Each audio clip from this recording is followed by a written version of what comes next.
कोणती गडबड करायची नाही। या ठिकाणी आपण ज्या प्रकारे लग्न लावतो त्याच प्रकारे या ठिकाणी सर्व विधी होतील।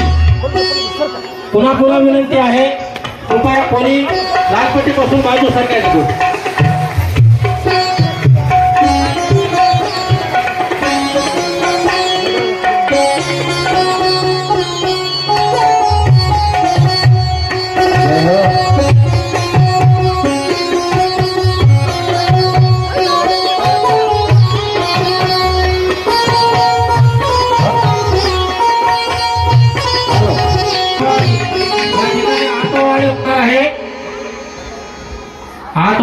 साठी समोर यायचंय।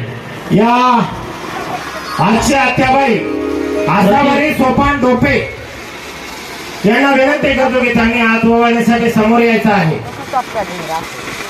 भगवान श्रीकृष्ण आणि माता रुक्मिणीचं याच्या नियोजित वधू आणि वरांचं आगमन या विवाह पीठाकडे या ठिकाणी आगमन झालेलं आहे।